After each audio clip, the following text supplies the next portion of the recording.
Hello, welcome to विज्ञान। तो आज की इस वीडियो में हम कॉम्बिनेशन ऑफ रजिस्टर्स के बारे में बात करने वाले हैं। तो कॉम्बिनेशन ऑफ रजिस्टर जो होता है वो जनरली दो तरह का होता है।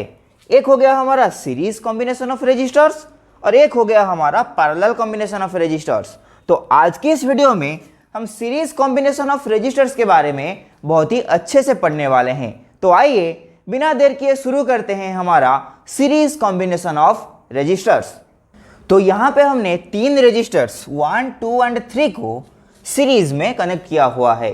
सीरीज मतलब एक दूसरे के पीछे कनेक्ट हो जाना। तो आप लोगों ने परेड देखा होगा, कल है 15 अगस्त, यानी कल भी हमारा जो सोल्जर्स होते हैं वो परेड परफॉर्म करेंगे। मतलब वहाँ पे परेड करते वक्त जो सोल्जर्स होते हैं वो क्या होते हैं, एक लाइन में एक दूसरे के पीछे कनेक्ट हुए होते हैं। मतलब वो एक सीरीज में चलते रहते हैं, कंटिन्यूअसली चलते रहते हैं। सिमिलरली यहाँ पे हमने तीन रजिस्टर्स 1, 2 और 3 जिनका रेजिस्टेंसेस है R1, R2 एंड R3, इन तीनों को हमने सीरीज में कनेक्ट किया हुआ है।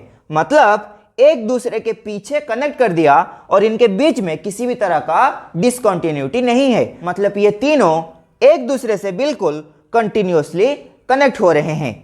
तो यहाँ पे हमने सर्किट को कनेक्ट करने के लिए एक सेल का यूज किया है जो अपने दोनों पॉइंट के अक्रॉस भी पोटेंशियल को जनरेट कर सकता है। तो आइए यहाँ पे निकालते हैं इक्विवेलेंट रेजिस्टेंस।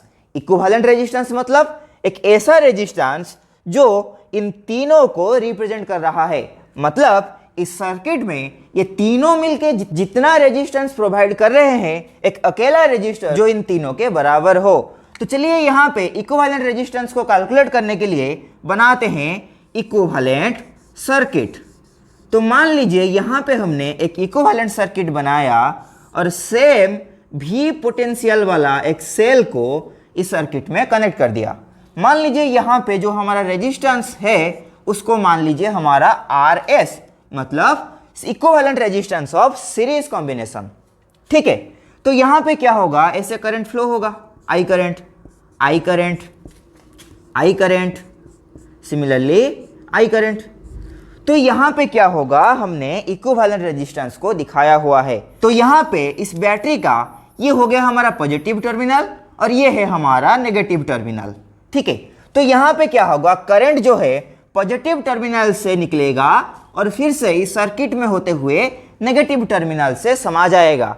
मतलब यहाँ पे करंट यहाँ पे जितना होगा यहाँ पे भी उतना होगा, यहाँ पे भी इतना, यहाँ पे भी उतना। मतलब रेजिस्टर्स का एक ऐसा कॉम्बिनेशन जिसमें हमारा करंट समान रहता है, वो वाले कॉम्बिनेशन को हम क्या बोल सकते हैं, सीरीज कॉम्बिनेशन ऑफ रेजिस्टर्स बोल सकते हैं। मतलब यहाँ पे हमने देखा क्या होता है, करंट जो होता है, क्या करंट जो होता है वो सर्किट में सेम रहता है। ठीक है, तो क्या यहाँ पे पोटेंशियल बराबर होगा, आइए इसे निकालते हैं। तो मान लीजिए R1 रेजिस्टेंस में जो पोटेंशियल ड्रॉप आया उसको हमने V1 माना। सिमिलरली रेजिस्टेंस नंबर 2 में जो हमारा पोटेंशियल ड्रॉप हुआ उसे हमने V2 माना। सिमिलरली तीसरे रेजिस्टर में जो हमारा पोटेंशियल ड्रॉप हुआ उसे हमने V3 माना। तो यहाँ पे V1 का वैल्यू क्या होगा, ये होगा IR1। सिमिलरली V2 का वैल्यू हो जाएगा IR2। सिमिलरली V3 का वैल्यू हो जाएगा IR3। तो यहाँ पे क्या हो रहा है, पोटेंशियल डिफरेंस जो है वो सेम नहीं है, सेम नहीं है। लेकिन अगर R1 equal to R2 equal to R3 होगा तो वहां पे पोटेंशियल डिफरेंस हमारा सेम आएगा। तो यहाँ पे हमारा सीरीज कॉम्बिनेशन में जो करंट होता है वो हमेशा बराबर होता है, लेकिन पोटेंशियल डिफरेंस बराबर हो सकता है, नहीं भी हो सकता है। तो यहाँ पे क्या हो रहा है, ये भी पोटेंशियल जो ये सेल डेवलप कर रहा है इसकी वजह से ये तीनों पोटेंशियल ड्रॉप मिल रहे हैं।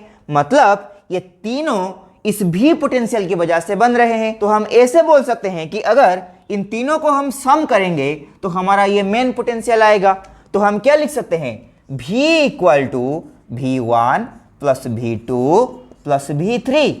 ठीक है, तो यहाँ पे V का वैल्यू, तो यहाँ पे भी हमारा जो सेल लगा है वो भी हमारा V पोटेंशियल को जनरेट कर रहा है। मतलब यहाँ पे V का वैल्यू जितना होगा यहाँ पे भी उतना ही होगा।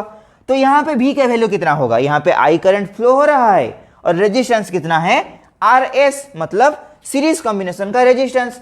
तो यहां पे हमारा पोटेंशियल का वैल्यू आ जाएगा I इंटू आर एस। तो यहां पे V1 का वैल्यू क्या होगा, वो होगा हमारा IR1, V2 का वैल्यू हो जाएगा IR2, यहां पे V3 का वैल्यू हो जाएगा हमारा IR3।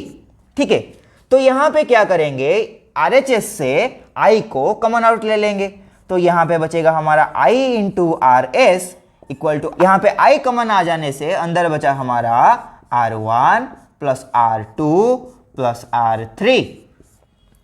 तो यहां पे क्या होगा, I कैंसिल हो जाएगा, हमारे पास इक्विवेलेंट रेजिस्टेंस बचा सीरीज कॉम्बिनेशन ऑफ रेजिस्टर्स के लिए, क्या, R1 plus R2 plus R3।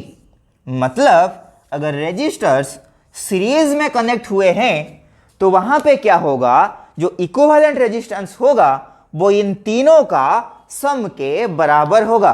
मतलब इन तीनों को अगर हम ऐड करेंगे तो वहां पे हमारा आएगा क्या, इक्विवेलेंट रेजिस्टेंस। तो मान लीजिए यहां पे 3 रेजिस्टर्स ना होके कुछ n रेजिस्टर्स हो गए, तो n रेजिस्टर्स के लिए फॉर्मूला क्या आ जाएगा, n रेजिस्टर्स के लिए हमारा इक्विवेलेंट रेजिस्टेंस का फॉर्मूला आ जाएगा सीरीज कॉम्बिनेशन में R1 plus R2 plus R3 plus up to the dot Rn। तो I hope series combination of resistors में आपको किसी भी तरह का डाउट अभी बचा नहीं होगा। तो किसी भी तरह का डाउट अगर आपके पास है तो आप जरूर कमेंट करके पूछ सकते हैं।